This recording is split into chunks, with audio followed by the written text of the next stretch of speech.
बिस्मिल्लाहिर्रहमानिर्रहीम। अस्सलामु अलैकुम नाज़रीन इकराम, हिदायत टीवी के प्रोग्राम फ़ेस टू फ़ेस के साथ मैं हूं आपका मेज़बान नासिर रिंचन। नाज़रीन, जैसे कि आप जानते हैं, गुज़िश्ता कुछ दिनों पहले कौमी असम्बली में जमात इस्लामी के वाहिद इकलौते इनके मेंबर कौमी असम्बली की जानिब से, जिनका नाम अब्दुल अकबर चतराली है, उनकी जानिब से बिल पेश किया जाता है और उसमें 298A में ऐसी तरमीम की जाती है जिससे वहाँ मौजूद अरकान, हालांकि उस वक्त अरकान की तादाद भी कम थी, उसके बावजूद उसे पास करते हैं और तौहीन सहाबा के नाम से इसको पास करने के बाद सोशल मीडिया और दीगर प्लेटफार्म पर एक ख़ास सोच से ताल्लुक़ रखने वाले, एक तकफ़ीरी सोच के हामिल टोले इसको लेके जश्न मनाते हैं। हम इस बिल के हवाले से बात करेंगे कि आखिर इस पाकिस्तान की इस नाजुक सूरत हाल में इस बिल की ज़रूरत क्या थी और इस बिल के क्या नुकसानात हैं और ख़ुसूसन इस बिल की वजह से इनके टारगेट क्या हैं, मकासद क्या हैं। चूँकि अगर देखें तो इस बिल के बाद और इस बिल से ख़ुसूसन मकतब तशय्युअ को टारगेट किया जा रहा है और इस बिल के पास होने के बाद मकतब तशय्युअ के तमाम तर उलमा इकराम और जो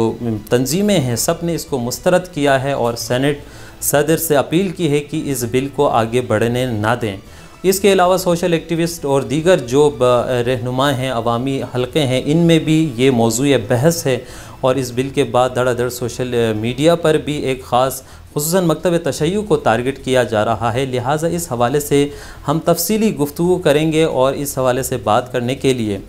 हमारे साथ तशरीफ़ रखती हैं ख़ानुम गुल ज़हरा रिज़वी, जो कि सोशल एक्टिविस्ट हैं, ज़ाकिरा भी हैं, IDC के बानी भी हैं और जब भी किसी मज़लूम की बात होती है, ज़ालिम के ख़िलाफ़ कोई एहतजाज हो, मुज़ाहरा, जलसा, जुलूस, हर जगह हम इन्हें सफ़े अव्वल में पाते हैं, देखते हैं और ये अपनी तमाम तर सलाहियतें मज़लूमों की हिमायत करने में और ज़ालिमों से नबरत आज़मा में ये सर्फ़ करती हैं। लिहाजा हम भी चाहते हैं इस हसास मौजू पर, चूँकि ये मकतब तशय्युअ के लिए भी इंतहाई अहम है, तो इन पर इनसे गुफ्तगू करें और इस हवाले से तफसीली मौक़िफ़ जानें। मैम, आपको सबसे पहले वेलकम करते हैं अपने शो में। मैम, आप क्या समझती हैं कि एक ऐसे हालात में जब हम देखते हैं पाकिस्तान अंदरूनी तौर पर सियासी इक़्तिसादी बहरानों का शिकार है, अवाम एक आटे की बुरी के लिए अवाम मर रही है, तो इस सूरत हाल में एक ऐसे बिल को पेश किया जा रहा है जो फ़िरक़ा वारियत के बाइस बन रही है और अवाम में तशवीश पाई जा रही है, तो आप क्या समझते हैं कि ये क्या वजह है, इसको बिल लाने की वजूहात क्या हैं, इसके मकासद क्या हैं और इनके टारगेट कौन हैं? बिस्मिल्लाहिर्रहमानिर्रहीम। सबसे पहले तो इस हसास नौयत एक आवाज़ उठाने के लिए और इस प्रोग्राम का इनेकाद करने के लिए आपकी बहुत ज़्यादा शुक्रगुज़ार हूँ। मुझे यहाँ पर मदऊ करने के लिए आपकी बहुत ज़्यादा शुक्रगुज़ार हूँ। देखिए, आपने सवाल किया कि इस बिल की ज़रूरत क्या है। बदकिस्मती से हम शायद ये एक इस ख़ित्ते की बदकिस्मती कह लें या हमारी मिनहसुल कौम हमारी बदकिस्मती कह लें कि पाकिस्तान में भी और पाकिस्तान बनने से पहले बड़े सग़ीर में भी ये मजहबी कवानीन की जो चपकलिश है वो हमेशा इस ख़ित्ते में राइज रही है। हम अगर इस ख़ित्ते पर चले जाएँ, यानी जो सब कॉन्टिनेंट है, वहाँ पर बरतानवी दौर के दौरान 1860 में सबसे पहले मजहबी कवानीन पर बात हुई और उसके बाद ये मजहबी कवानीन 1927 तक राइज रहे और इसमें मुख्तलिफ़ सज़ाएँ भी दी जाती रहीं। उसके बाद मुख्तलिफ़ मराहिल से ये मजहबी कवानीन गुज़रते रहे। 1947 में पाकिस्तान बन गया, वजूद में आया और उसके बाद जो शिद्दत आई इस तरह के कवानीन में और इस तरह के बिल्स में, वो हमें ज़ियाउल हक़ के दौर में नज़र आती है, जो कि बुनियादी तौर पर 1980 से 1986 तक का दौर है। और 1986 में एक अहम यानी एक स्याह संग मील कह लें कि वो इस मुल्क की तारीख़ ने अबूर किया कि जब तौहीन मज़हब कानून पास हुआ। उसके बाद जो हुआ, रेस्ट इज़ द हिस्ट्री। कभी हमें तौहीन मज़हब कानून नज़र आता है, कभी उसमें मुख्तलिफ़ तरामीम की जाती हैं, इस तौहीन मज़हब का इर्तिकाब करने वाले को सज़ाए मौत दी जाती है, कभी तौहीन रिसालत के नाम पर कवानीन बनाए जाते हैं। और हम ये देखते हैं कि over the period of time ऐसे तमाम कवानीन को, ऐसे तमाम बिल्स को, और यही बुनियादी वजह है कि जो इस वक्त पाकिस्तान का हर तबका, और ये सिर्फ शिया तबके पर ही यानी महदूद नहीं है, बल्कि मुख्तलिफ़ हलकों से मुख्तलिफ़ सियासी रहनुमा, मुख्तलिफ़ मकातिब फ़िक्र के उलमा कराम, दानिश्वर बरादरी, सहाफ़ी बरादरी, हर तबका ये जो मौजूदा बिल 2023 में अब पेश किया गया, इसके ख़िलाफ़ आवाज़ उठा रहा है। क्योंकि ऐसे कवानीन को जब हम 1860 से देखें, फिर हम 1980 पर आएँ, 1986 पर आएँ, तो इनका सही इस्तेमाल करने से ज़्यादा इनका गलत इस्तेमाल किया जाता रहा। इनको हमने देखा और हालिया यानी मोस्ट रिसेंटली अगर हम अक़लियतों की बात करें, गैर मुस्लिम अगर अक़लियतों की बात करें, तो हम देखते हैं कि क्रिश्चियन कम्युनिटी में जो तौहीन रिसालत बिल है, कानून है, उसको गलत इस्तेमाल करते हुए, जो बाद में साबित हुआ कि गलत इल्ज़ाम लगाया गया, हमारे क्रिश्चियंस की जो हमारे पाकिस्तानी भाई हैं उनकी सोसाइटीज़ को जलाया गया। फिर जहाँ पर जबरन मज़हब तब्दील करने की कुछ सूरत हाल बनी और दूसरी तरफ से इनकार हो गया, वहाँ पर भी तौहीन रिसालत को गलत इस्तेमाल किया गया और उनको झूठे ब्लास्फेमी मुकदमात में फंसाया गया। तो ये वजह है कि ये जो इसी महीने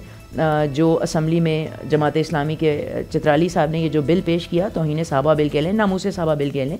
इसकी हर हल्के से शदीद मुखालफत हो रही है। इसकी मुखालफत होनी भी चाहिए, क्योंकि हम आज़मा चुके हैं कि पाकिस्तान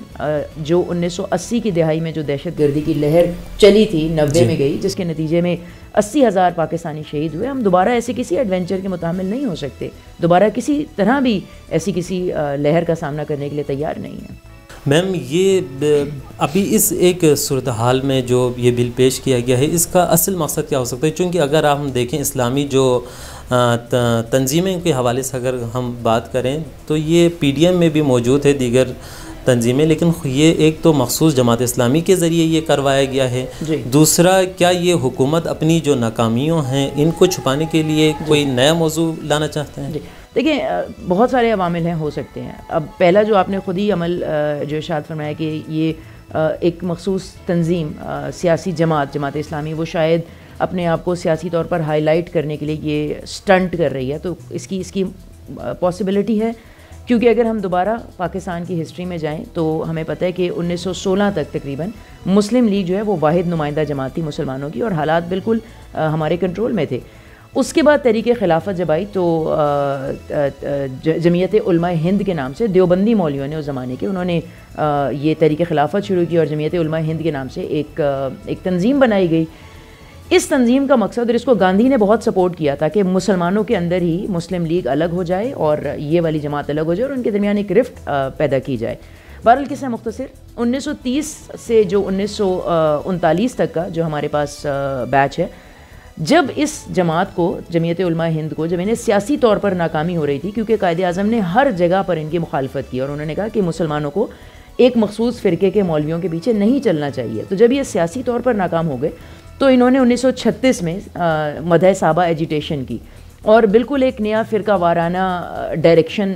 मुसलमानों को देने की कोशिश की, और बहुत फसादात हुए 1936 से लेकर 1939, ये जो 3 साल का अर्सा है। और यही वो दौर है जिसमें कायदे आज़म को काफिर आज़म कहा, बड़े बड़े शिया जो रहनुमा थे उस दौर के, राजा साहब महमूद आबाद हैं, अबुल हसन इस्फ़हानी हैं, इन सबको काफिर कहा गया। कायदे आज़म की ज़ौजा रत्ती बाई, उनके ऊपर बहुत सारे, क्योंकि वो गैर मुस्लिम थे और उन्होंने इस्लाम कबूल किया, तो उस वक्त जो उन्होंने, हमने ये हमारे पास हिस्ट्री में भी है कि इसी, यानी जो हमारी जमीयत उलमा हिंद है, इन्होंने अपनी सियासी मौत से बचने के लिए एक फ़िरका वाराना डायरेक्शन दी और वो अपनी मौत आप ही मर गए। और अब एक जो आपने ख़ुद कहा कि क्या ये वजह हो सकती है कि अपने आप को एक सियासी ज़िंदगी हासिल करने के लिए हो सकता है उन्होंने ये स्टंट किया हो। हाँ जी, और बिल्कुल दूसरी वजह ऐन मुमकिन है, क्योंकि पास में भी हमने देखा है कि जब कोई किसी मसले से तवज्जो हटानी होती है तो अमूमन किसी और मसले में आवाम को उलझा दिया जाता है, और बदकिस्मती से पाकिस्तान में शिया तो हमेशा एक सॉफ्ट टारगेट के तौर पर लिए जाते हैं। तो क्वाइट पॉसिबल कि इस जो महंगाई का एक तूफ़ान है, जो मईशत में मसाइल हैं, ख़बरें सुनने में आ रही हैं कि पेट्रोल पाकिस्तान के पास 7 दिन का रह गया, बंदरगाह पर जहाज़ खड़े हैं, पेमेंट नहीं हो रही है, तो ऐन मुमकिन है कि इस, और हुआ भी यही अगर देखा जाए कि अवाम की तवज्जो फ़िलहाल तमाम मसाइल से हटकर इस मसले की तरफ मबजूल करवा दी गई। लेकिन इसमें एक जो तीसरी बात बहुत ज़रूरी है वो ये है कि क्या जमात इस्लामी को इस बात का इदराक है कि उनको इस्तेमाल किया जा रहा है, क्योंकि जमात कोई भी हो, नाम किसी भी जमात का हो, MNA किसी भी जमात के हों, एजेंडा दर हकीकत ये तकफीरी सिपाही साहबा का है, क्योंकि उन्होंने नवंबर 2020 में नामूसे इस्लाम बिल, जो तहफ़्फ़ुज़ इस्लाम बिल पेश किया था, वो बिल्कुल यही बिल था, या इसकी बुनियादी शक्ल कह लें, उसको रिजेक्ट कर दिया गया था उस वक्त, तो उन्होंने अब की दफ़ा जमात इस्लामी का सहारा लिया। तो ये मेरा ख्याल है जमात इस्लामी के लिए एक बड़ा समझने वाली बात है कि अगर तो वो इस्तेमाल होते रहेंगे तो फिर शायद वो मुस्तकबिल करीब में सिपाही साहबा जैसी ही एक फ़िरका वारियत पर मबनी जमात बन के। जब ये बिल, इस पे तौहीन सहाबा के हवाले से पहले भी बिल मौजूद है, रिसालत के हवाले से मौजूद है, लेकिन अब इसमें मज़ीद जो सज़ाएँ हैं, इसमें शिद्दत लाना, इसकी क्या वजूहात है? और हम देखते हैं माजी में भी कि अभी आप कराची एयरपोर्ट पे देखें, वो क्रिश्चियन के हवाले से होती कि बंदा अपनी ज़ाती उसके लिए तौहीन रिसालत को आड़े लाते हैं। सियालकोट का वाक़या देखें, यानी इसको मिस यूज़ किया जा रहा है। तो इन तमाम तर तनाजुर के बावजूद हमारे अरकान पार्लियामेंट ने एक दफ़ा भी ये नहीं सोचा कि इससे आगे क्या इसके वो हो सकते हैं, अमन अमान के लिए क्या मुश्किलात खड़ी हो सकती है। तो ये मकसद क्या हो सकते हैं, इतने साथ सज़ाएँ और बिला चूं चरा पास करना। अगर यकीनन जैसे कि आपने अभी फरमाया कि कुछ टोले तकफीरी टोले से पैसाबा या ये पीछे हैं, तो इनसे भी बड़ी शायद कोई क़ुव्वत होगी इनके पीछे जो इसको लाने में इनके हाथ हों। जी देखिए, पहली तो बात यह है कि ये कह देना कि अरकान पार्लियामेंट या उनको उनके इल्म में ये बात थी और उसके बावजूद उन्होंने, मैं इससे डिसएग्री थोड़ा सा करूँगी, क्योंकि जो ख़ुद चतराली साहब ने कहा कि हम खुफिया तौर पर इस बिल को आगे लाना चाह रहे थे, और जिस वक्त ये बिल पेश किया गया उस वक्त तो मुश्किल से 2 दर्जन अफराद 24 या 25 अरकान मौजूद थे, सबके तो इल्म में भी नहीं थे। दूसरी बात ये कि इतना ये ख़तरनाक और हसास नौइयत का बिल है जिसको पाकिस्तान में बेहतरीन इदारे, इस्लामी नज़रियाती कौंसल जैसे इदारे मौजूद हैं, मिली यकजहती कौंसल जैसे इदारे मौजूद हैं, जहाँ पर मुख्तलिफ मकातिब फ़िक्र के उलमा कराम बैठते हैं और मिलजुल कर इस तरह के खसूसन हसास मसलों पर मशवरा करते हैं, और उसके बाद कोई बिल या कोई करारदाद पेश की जाती है तो उसको भी बिल्कुल इसमें से एलिमिनेट किया गया। कोरम पूरा नहीं था, जल्दी से चोरों की तरह 24 या 25 अरकान की मौजूदगी में इसको पेश किया गया। चतराली साहब ने ख़ुद कहा कि हम इसको खुफिया रख कर पेश, तो ये तमाम पॉइंट्स बजाते ख़ुद बताते हैं कि बिल के पेश करने वाले जानते थे कि उनकी नीयत में खोट है, और वो जानते थे कि ये बिल, देखिए बज़ाहिर ये बिल, ये अगर शॉर्ट टर्म में देखा जाए तो लगता है कि जैसे शियों को टारगेट करने के लिए बनाया जा रहा है, या जो मुहिबान अहले बैत हैं उनको टारगेट करने के लिए बनाया जा रहा है, लेकिन दर हकीकत पस मंज़र में ये बिल इतना बड़ा ख़तरा है पाकिस्तान की सालमियत के लिए कि इन द लॉन्गर रन अगर खुदा न खास्ता ये बिल एक्ट ऑफ पार्लियामेंट बन जाता है और उसके बाद कानून बन जाता है और नाफिज हो जाता है, तो ये तो मौजूदा अफ़गानिस्तान की तरह एक फ़ैशिस्ट स्टेट बनाना चाह रहे हैं कि यानी एक मखसूस गिरोह है, उनकी अपनी आइडियोलॉजी है, उनकी अपनी नज़रियात हैं, उनके अपने फ़िक्र हैं, और कोई भी इंसान अगर वो अपनी सोच, अपने नज़रिए, अपने अकीदे का इजहार करता है तो वो उसकी तकफ़ीर की जाती है, उसको तौहीन के मुकदमात चलाए जाते हैं। जी, इसके अलावा ये कि अगर हम कायद-ए-आज़म अल्लामा इक़बाल के नज़रिए देखें तो वो भी ऐसे रियासत की वो चाहते थे जहाँ पे हर जो मसालिक के अफराद है वो आज़ादी के साथ अपनी आज़ादी रिलीजियस फ्रीडम हो, लेकिन हम देखते हैं हमारी आइन भी हमें ये इजाज़त देती है कि हर मसलक अपने अकायद के मुताबिक ज़िंदगी गुजार सकते हैं। लेकिन ये जो तौहीन, बार बार तौहीन रिसालत, तौहीन नमाज के साथ ये जो बिल पेश किए जा रहे हैं, इससे तो अब हर मसलक अपनी जो निजी महफिल है उसमें भी इनको कुछ बोलना ये जुर्म बन गया है। जी। तो इसमें ज़्यादातर अगर आप देखें, अभी माह मुबारक रजब का महीना है, आगे फिर मुहर्रम का महीना आने वाला है, इसमें चूँकि ये जितने भी वाक़यात हैं ये तारीख़ी हक़ाइक़ हैं, हर मसलक की अपनी किताबों में वाक़यात हैं। अब दूसरे मसलक के अगर उससे इख्तलाफात हैं तो वो लोग उसको भी इस ज़ुमरे में ला रहे हैं, तो इस हवाले से आप क्या कहें? देखिए, एक हमारा जो इस बिल में जो परेशानी है जिस पर हम मुख्तलिफ़ हलकों से रद्द अमल आ रहा है, वो इस बिल में इस्तिलाहात जो इस्तेमाल हुई हैं उनकी क्या डेफिनेशन है, उनकी क्या तारीफ़ है। जैसे सबसे पहले एक तो टेक्निकल प्रॉब्लम हो गया जो मैंने अभी अर्ज़ किया कि मुख्तलिफ़ लेवल से इसको गुजारा नहीं गया। दूसरा जिसमें इस्तिलाहात इस्तेमाल हुई, मिसाल के तौर पर वो कहते हैं तौहीन। अब तौहीन क्या है, उसको कौन डिफ़ाइन करेगा? जैसे आपने ख़ुद कहा कि आईने पाकिस्तान, हमें आईने पाकिस्तान के होते हुए किसी नए बिल की ज़रूरत नहीं है। आईने पाकिस्तान जो हमारे आइन साज थे, चूँकि वो ज़माना शनास थे, वो मुस्तकबिल शनास थे, उन्होंने आइन में इस बात की फ़्लेक्सिबिलिटी रखी है। अब आईने पाकिस्तान में इस्लामी दफ़ात का एक पूरा चैप्टर मौजूद है जिसमें आर्टिकल 227 ये मौजूद है जो ये कहता है कि जब कुरान और सुन्नत को कानून की दुनिया में लाया जाएगा, जो तशरीहात होंगी वो हर फ़िरके के अपने मुताबिक होंगी, जिसका मतलब ये है कि अब जैसे अहले तशय्युं हैं, आज की बात नहीं है, 1400 साल से शियों का खिलाफत राशिदा के बारे में अपना एक नज़रिया है जो कि अहले सुन्नत से मुख्तलिफ है। शियों का इमामत के बारे में अपना एक नज़रिया है। शियों का अहले बैत अतहार के बारे में, हम अहले बैत अतहार अलैहिस्सलाम को सहाबा से अफजल समझते हैं, ये हमारा अपना नज़रिया है। शियों का उम्महातुल मोमिनीन के बारे में अपना नज़रिया, और आज से नहीं है, 1400 साल से। और आईने पाकिस्तान हर फ़िरके को बशमूल अहले तशरीह हमें इजाज़त देता है कि जब कानून और सुन्नत का कुरान और सुन्नत का कानून की दुनिया में इतलाक़ होगा तो आपकी वही डेफिनेशन काबिल कबूल समझी जाएगी जो आपके अपने फ़िरके के यहाँ है। तो इस पस मंज़र में जो ये तौहीन का जुमला लफ्ज़ इस्तेमाल कर रहे हैं, अब तौहीन की डेफिनेशन किस फ़िरके के मुताबिक होगी? शियों के मुताबिक तो डिफरेंट है, देवबंदियों के मुताबिक डिफरेंट है, इसी तरह अहले सुन्नत वल जमात के मुताबिक डिफरेंट है। तो ये एक बहुत इंपॉर्टेंट पहलू है जिसको नज़रअंदाज इस बिल में किया जा रहा है। इसके अलावा अगर हम दाखिली मसाइल के अलावा देखें, ख़त्ते की बदलती सूरत हाल के हवाले से हम देखें, पावर शिफ्टिंग का मामला है, चीन अमेरिका का मामला है, बहुत सारी ऐसी चीज़ें हैं जिसमें पाकिस्तान का किरदार अहम है या अहम हो सकती है। तो इन हालात में क्या आप ये समझती हैं कि ये बैरूनी क़ुव्वतें भी इसमें मुलविस हो सकती है ताकि पाकिस्तान को अंदरूनी तौर पे कमज़ोर किया जा सके, और ताकि जो बैरूनी पाकिस्तान मुदाखलत कर सकते हैं या जो अच्छे किरदार अदा कर सकते हैं उनको कम कर सकते हैं, या जो टीटीपी अभी आप देखें एक दफ़ा फिर सर उठा चुके हैं, इधर से ये फ़िरक़ावारियत का बिल, उधर से टीटीपी, हमलों में इजाफा, ख़ुद कैपिटल महफूज नहीं है, तो बैरूनी साजिशों के हवाले से आप क्या कहते हैं? देखिए, मेरी जो अपनी तालिब इल्माना राय है वो ये है कि शायद आज से हम 15 या 20 साल पहले तक हम ये कहते हैं कि बैरूनी हाथ मुलव्वस है, लेकिन मौजूदा तनाज़ुर में हमारे अंदरूनी हाथ ही इतने कांटों से भरे हुए हैं कि अब हमें किसी बैरूनी हाथ की ज़रूरत नहीं है। एक ज़माना था कि जब हम कहते थे कि कलदम तंजीमों को जो है वो फंडिंग आती है और वो उसकी बुनियाद पर चलते हैं, लेकिन अब हमारी अपनी गलतियां हैं, हमारी अपनी रियासत ने इन्हें स्ट्रेटेजिक एसेट्स बना के रखा और अब बदकिस्मती से ये इतने मजबूत हो चुके हैं। हर मदरसे में, हर मोहल्ले में मदरसे खुले हुए हैं, इनका अपना चंदा कलेक्शन मेथडोलॉजी है, ये ख़ुद इतने अंदरूनी तौर पर मजबूत हो चुके हैं कि अब हमें बैरूनी मुदाखलत की ज़रूरत नहीं है। आपके ये मिसाल के तौर पर सिपाही साहबा है या लश्कर जंगवी है या तहरीक तालिबान पाकिस्तान है, तहरीक तालिबान पाकिस्तान हो या अफ़गान हो, मेरे लिए तो ये सब एक ही हैं। यानी कोई भी चीज़ गुड तालिबान या बैड तालिबान जैसी नहीं है, तालिबान की एक ही आइडियोलॉजी है। तो ये सब एक ही तस्वीर के मुख्तलिफ रुख हैं, एक ही सिक्के के मुख्तलिफ रुख हैं। तो ये अंदरूनी इनकी अपनी सेट आइडियोलॉजी है। हमने इनको पालने की गलती की 80 की दहाई में, हमने इन्हें असासाजात बनाया, स्ट्रेटेजिक एसेट्स बनाया। अब ये इतने ताकतवर हो चुके हैं कि जिस बुनियाद पर इनकी फाउंडेशन बनी थी, यानी तकफीर की बुनियाद पर, हम अगर अब चाहें भी, कहा जाता है कि हम आईनी हाथों से इनसे निपटेंगे, हम अगर चाहें भी तो अब हम इनसे पीछा नहीं छुड़वा सकते। अगर हम इनसे पीछा छुड़वा सकते तो ये हमारे अपने रियासती इदारों पर हमला, जैसे आपने कहा कि हमले में शिद्दत देखने में आई और टीटीपी ने जो पिछले साल की रिपोर्ट पेश की उसके मुताबिक कोई 360 के करीब हमले हुए हैं वज़ीरिस्तान के इलाके में और फाटा के।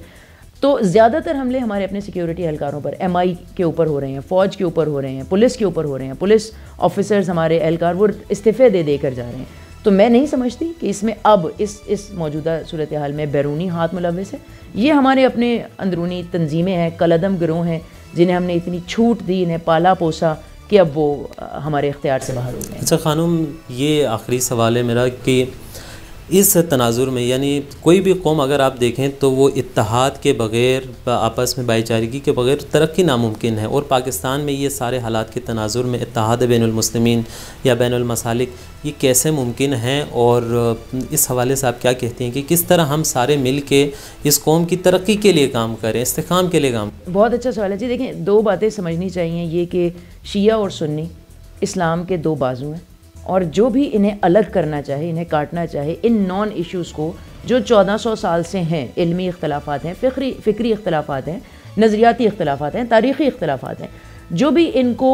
उछालेगा और इन दोनों के दरमियान डिवाइड क्रिएट करना चाहेगा, वो शिया या सुन्नी का दुश्मन नहीं है, वो इस्लाम का दुश्मन है। As simple as that. तो हमें इस बात को समझना होगा कि जो नया अब जो ये बिल जिस फ़िरके ने पेश किया, जो एक्सट्रीमिस्ट फ़िरका है, देवबंदी वहाबी फ़िरका है, ये असल में इस्लाम के दुश्मन है। हम बहुत अच्छी बात है कि जो बिल है इस पर सिर्फ शियों की तरफ से आवाज़ नहीं उठाई जा रही, बल्कि जो